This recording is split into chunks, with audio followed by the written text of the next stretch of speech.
안녕하세요. 시어머니 때문에 많이 골치 아파서 여기다가 글도 자주 썼었는데 생각보다 간단한 방법으로 해결되었어요. 역시 눕는 이는 진리였나 봅니다. 전에 썼던 제 얘기를 잘 모르시는 분들을 위해 다시 얘기 올려볼게요. 저는 결혼한 지 1년도 안 된 신혼부부 새댁이고요. 아직 아이는 없어요. 친정은 아랫지방에 살고 계셔서 차로 5시간이 넘게 걸리고 시댁은 무지 가깝습니다. 차로 10에서 20분 정도 걸리는 가까운 거리이기도 하고 시아버지는 타 지역에 따로 사시며 연락을 안 하기 때문에 사실상 홀 시어머니만 계신다고 봐야 합니다. 문제는 시어머니가 결혼 초부터 자꾸 상한 식재료를 주신다는 겁니다. 지금은 퇴치되었지만요. 저는 3교대 근무하느라 낮에 집에 있을 때가 종종 있는데 꼭 그럴 때마다 저를 부르셨어요. 마트에 가셔서 장을 좀 많이 봤다고 저희랑 나눠서 먹고 싶다고 하시며 이것저것 많이 챙겨주셨습니다. 알밤도 한 푸대 사셔서 저희한테 반 나눠주실 때도 있었고 1+1으로 요구르트 묶음을 한 보따리 사셔선 꼭 저희에게 나눠주세요. 뭐 고구마, 배, 당근 이런 것도 많이 사셔서는 꼭 저희한테 나눠주셨고 콩나물이나 미역 줄기 같은 것도 꼭 많이 사신 후에 저희를 나눠주세요. 저희는 솔직히 집에서 집밥 잘 못 먹거든요. 앞서 말했듯이 저는 3교대고 남편은 아침 일찍 나가 구내식당에서 밥 먹고 어쩔 땐 저녁까지 먹고 들어옵니다. 그렇다 보니 집에서 같이 밥 먹는 시간이 드물어서 아예 연애 때부터 그 부분은 합의 보고 결혼했어요. 식사 같이 하는 것에 시작하지 말고 되는 삼위 해서 먹자고. 그래서 제가 늦게 들어올 땐 남편이 밥 해놓고 기다릴 때도 있었고 그 반 경우에는 제가 밥 할 때 많지만 배달 음식이나 외식하는 경우도 많았어요. 좌우지간 밥으로는 단 한 번도 싸운 적 없네요. 뭐 그렇잖아요. 서로 직장이 바쁘니까요. 나중에 아이 생기면 다시 라이프 스타일을 조절할 순 있겠지만 저희가 결혼을 일찍 한 편이라 이세 계획은 아직 없습니다. 문제는 저희가 괜찮다는데도 시어머님이 자꾸 저희 밥 걱정을 하세요. 아무리 그래도 집에서 밥은 좀 해먹어야 하지 않겠니? 둘이 시간 맞춰 먹기를 힘든데 어쩌다 한 번이라도 집에서 밥을 좀 해먹어. 네, 어머님. 저희도 그러려고는 하지만 둘 다 너무 바빠서요. 장을 안 봐서 그렇다. 집에 식재료가 있으면 밥을 해먹기 마련이야. 시어머니는 이따금 저희 집에 오시면 늘 냉장고를 여시곤 신혼부부 냉장고가 이렇게 비어서야 되겠냐며 타박하셨어요. 그런데 그 화살이 은근히 저에게 오곤 했죠. 아무리 그래도 여자가 집에 오면 반찬 좀 해놓고 그래야 하지 않겠냐고. 업무 강도가 너무 빡센 곳이라 솔직히 집에 들어오면 파김치가 되어 올 때가 많았고 이렇게 바쁘기에 사실 결혼도 미루고 싶었지만 빨리 하라고 재촉한 건 시어머니였어요. 이런 상황 될 거 뻔한데도 시어머니는 늘 제가 바쁜 곳에 불만을 가지셨어요.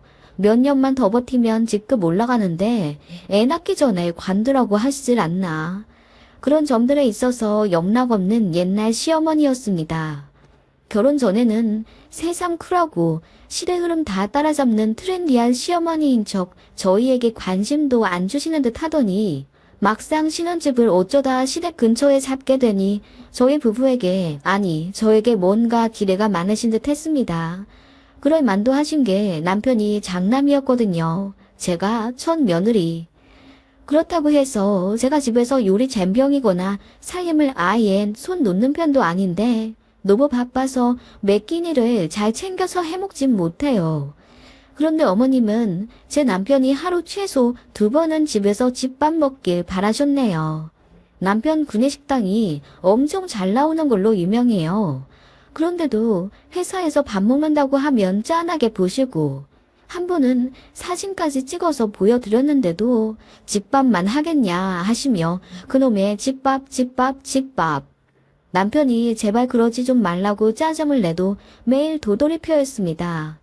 꿀같은 신혼에 그래서 남편이랑 싸우기도 많이 했죠.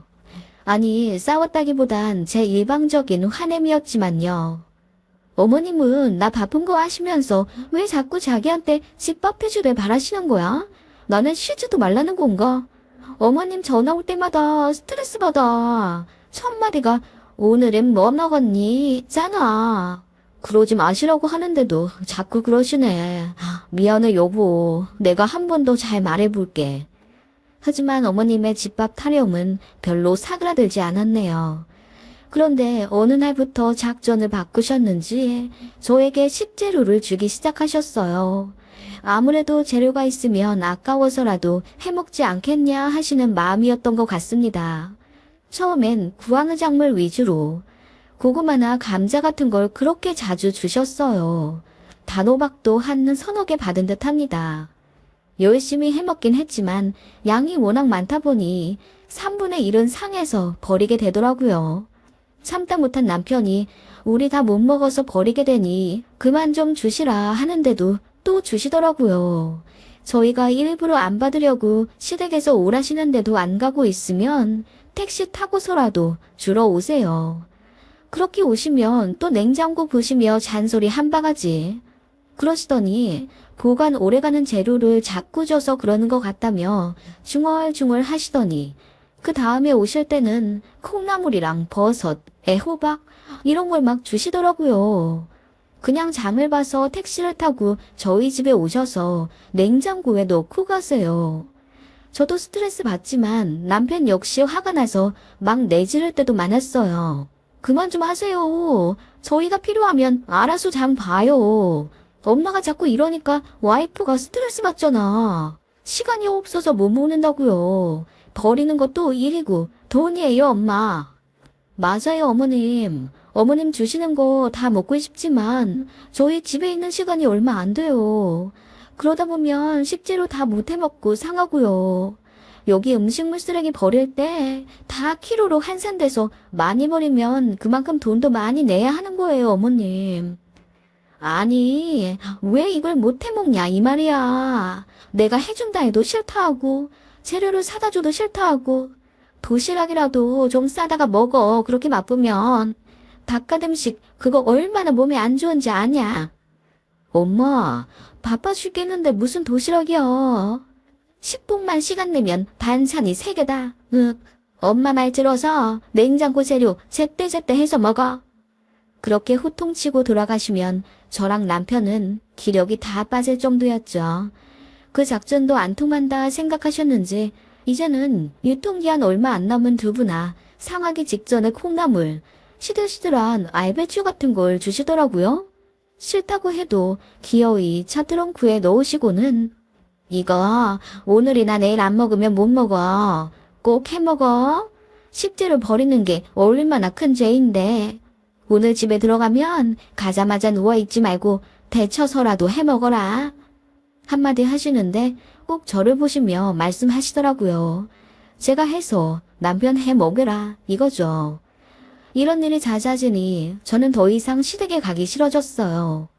가까이 사는 게 너무 지옥 같고 냉장고 쳐다보기도 싫더라고요. 시댁에서 가져온 식재료는 최대한 해먹어도 반 이상 남아서 버리게 되었는데 그 담당은 모두 남편이 하게 되었습니다. 그러다 보니 남편도 짜증내고 미치겠더라고요. 시어머니는 저희가 집에 안 오니 더 이상 찾아오기도 힘드셨는지 이젠 택배를 보내기 시작하셨습니다. 내용물이요?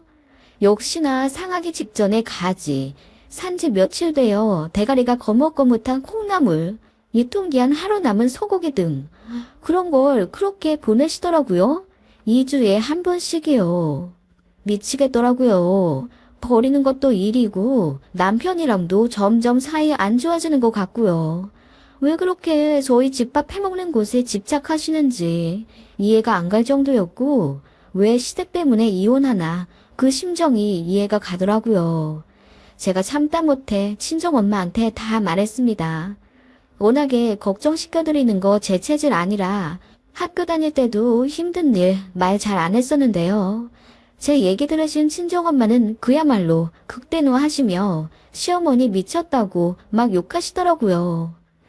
아니, 제일 좋고 제일 신선한 재료를 줘도 모자랄 판에 다 상에 빠진 음식을, 아니, 식재료를 보낸다고. 니네 시어머니 제정신이라니. 엄마, 몰라. 그런 거 보내놓으시곤 시간 없다며 빨리 음식 해먹으라고 성하셔. 설마 버리겠냐 하는 마음이신 거지. 시어머니는 식재료 항상 아껴서 쓰시니까. 아니, 그게 말이 되는 얘기야? 일하느라 시간도 없는 애한테. 나 원참 기가 막히고 코가 막힌다. 친정엄마는 며칠을 열을 내시며 분을 삭히지 못하시더니 어느 날 저에게 시어머니 택배받을 주소를 좀 알려달라고 하시더라고요. 제가 왜 그러냐고 묻자 생각이 있으시다며 전화를 끊으시더라고요. 그리고 그 다음 주 친정엄마가 무슨 생각으로 저에게 시어머니 주소를 물어보셨는지 알게 되었죠. 저희 친척이 표고버섯을 재배하시는데 그분께 전화해서 폐기 처리 직전인 상품들을 모아서 보내달라 하셨다네요. 그리고 그것들을 큰 택배 박스에 넣어서 시어머니께 보내드렸답니다. 그리고서는 혼자 사시는데 건강 관리하셔야 되지 않겠냐면서 마음이 쓰여 보낸다고 전화 드렸대요. 시어머니는 당연히 얼떨떨해 하셨다고 해요. 기분 나쁘셨겠죠. 최고급 상품도 아니고 시들시들한 버섯이니 말이에요. 그 다음은 마트에서 마늘종, 상추, 마늘,